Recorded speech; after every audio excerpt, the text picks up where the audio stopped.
Olá pessoal, voltando aqui com o nosso conteúdo da unidade 2 sobre conjunto dos números inteiros. Agora nós vamos ver o capítulo 2, que traz como título Conjunto dos números inteiros. Você vai encontrar esse conteúdo aí no seu livro de matemática na página 36. Que diz o seguinte, ó. Os números, mais 1, mais 2, mais 3, mais 4, mais 10, e aí vai, mais 25, mais 100, são chamados de inteiros positivos. Então, nesse caso aqui, é como se fosse o conjunto dos números naturais, tá certo? Então, os inteiros positivos é como se fosse o conjunto dos números naturais, né? Vocês vão observar aí que os números naturais eles estão inseridos dentro dos números do conjunto dos números inteiros. E nesse caso aqui, os números negativos, deixa eu só fazer para vocês irem acompanhando aqui, para ficar mais fácil de ver. Então, só para vocês verem aqui, ó, os números negativos, menos 1, menos 2, menos 3, menos 5, menos 25, menos 100, aí vai, são chamados de inteiros negativos. Então, vocês podem observar aqui que os números inteiros, eles são representados pela letra Z, né? Os naturais é a letra N e os inteiros é a letra Z. Por que da letra Z? Porque esse Z quer dizer o número Zoll, né? Quer dizer a palavra Zoll, na verdade. Quer dizer número em alemão. Então, esse Z é para representar o conjunto dos números inteiros.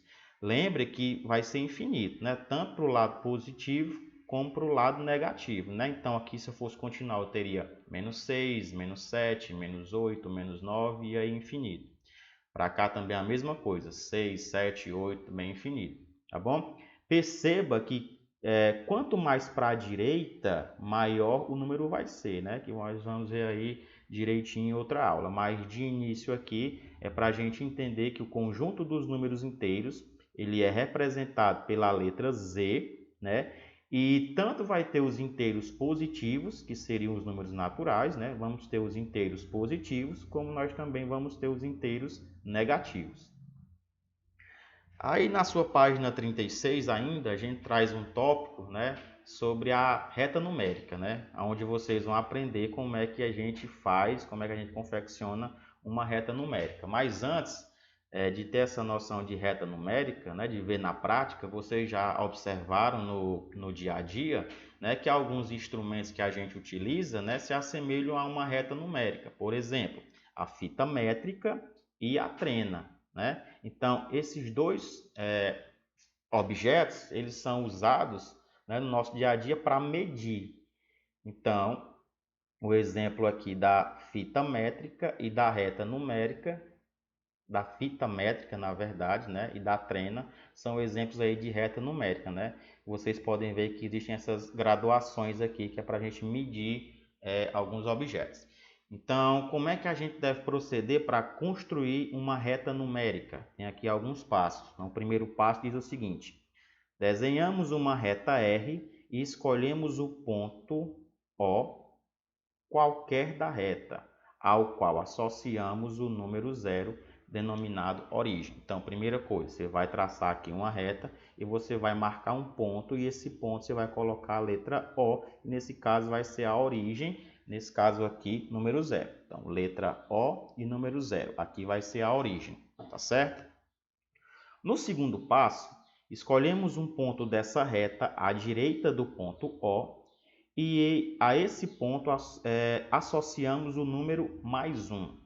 Determinamos assim uma unidade de comprimento e o sentido positivo da reta. Eixo é uma reta orientada. Então, perceba o que ele disse aqui. Que para o lado direito, né, nós vamos escolher uma unidade de comprimento, né, vamos marcar um ponto aqui, um tracinho, e colocar o número positivo 1, mais 1. O que você tem que perceber? Que a partir do momento que você vai continuando essa reta, para fazer aqui o número 2, depois fazer o número 3, número 4, tem que ser essa mesma medida, tem que ser o mesmo tamanho para que a reta fique padronizada. Então, não adianta você fazer uma medida desse tamanho e aqui colocar uma maior ou colocar uma menor. Então, para você fazer a reta, para que ela fique padrão, tem que ser o mesmo comprimento. Lembrando, para o lado direito, os números positivos. O terceiro passo diz o seguinte, ó, partindo de O associado a zero, nesse caso aqui, colocamos essa unidade de comprimento repetidas vezes da esquerda para a direita ao longo da reta, determinando assim a localização dos pontos associados aos números positivos. Como a gente tinha falado, né? Vai continuar aqui e vai 2, 4, 5, né? Vai para aí. 1, 2, 3, 4, 5, 6, até infinito. Do lado direito, positivo. Lembrando que tem que ser o mesmo espaçamento. Perceba que do 0 ao 1 é o mesmo tamanho, o mesmo espaçamento do 1 ao 2, que é o mesmo do 2 ao 3. Porque se você for fazer esses espaços aqui com tamanhos diferentes, né, a sua reta fica despadronizada. No quarto passo, né, ele só vai indicar para a gente aqui, a gente deve repetir o procedimento para a esquerda. E você vai lembrar que o conjunto dos números inteiros tanto vai ter a parte positiva como a parte negativa. E na reta numérica, a gente vai orientar aqui a partir da origem do zero para a direita os positivos, para a esquerda os negativos. Tá certo? E lembrando também que essa orientação aqui é para dizer que ela vai ser infinita, né? Tanto pode vir para cá, para a direita, como eu posso vir para a esquerda. Próximo exemplo que a gente tem o seguinte, ó, veja a seguir algumas aplicações da reta numérica. Então, vocês podem perceber aqui, ó, que essa reta numérica ela está em quilômetros. Diz o seguinte, ó, a reta numérica seguinte indica posições de um avião em relação à cidade de Brasília. O avião voou na rota oeste-leste. Os números positivos são usados para indicar distâncias a leste e os números negativos para designar distâncias a oeste. Tá certo? Então, aqui nesse caso seria o oeste e aqui seria o leste, né? Então, aqui é uma representação, né, de distâncias percorridas por um avião, onde Brasília, nesse caso aqui, é o ponto zero, é o marco zero. Para a direita seria o positivo, tá certo? Nesse caso seria o leste, e para a esquerda os números negativos, que seria o oeste. Tá bom? A reta numérica ao lado representa altitudes e profundidades em relação ao nível do mar. Os números positivos são usados para indicar as altitudes e os números negativos para indicar as profundidades.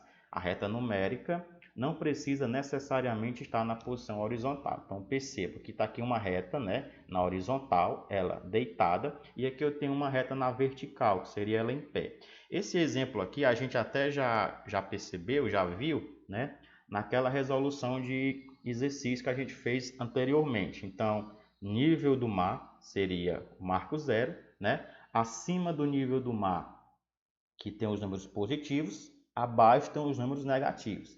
E perceba que a reta ela não é obrigada a ir de 1 em 1, né? Nesse caso aqui ela está indo de 100 em 100, ó, 100, 200, 300. E nesse caso aqui ela está indo de 50 em 50, ó, 0, 50, 100, 150 e aí vai.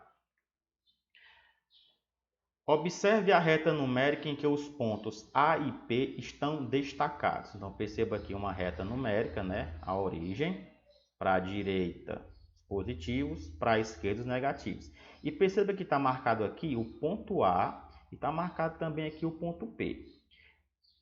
Cada ponto destacado é chamada imagem geométrica do número inteiro. Assim, o ponto A é a imagem geométrica do 2. Por que vai ser a imagem geométrica do 2? Porque o ponto A ele está aqui, ó, no 2 positivo.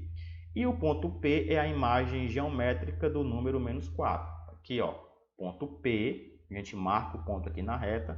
E esse ponto P aqui vai ser a imagem geométrica do menos 4, porque ele está aqui no menos 4. Cada número inteiro é chamado abscissa do ponto correspondente. Assim, o número 2, nesse caso aqui o 2, é a abscissa do ponto A e o menos 4 é a abscissa do ponto P, né? Posteriormente, vocês vão ver o conteúdo de plano cartesiano, onde nós vamos traçar uma reta aqui, ó. Tá certo?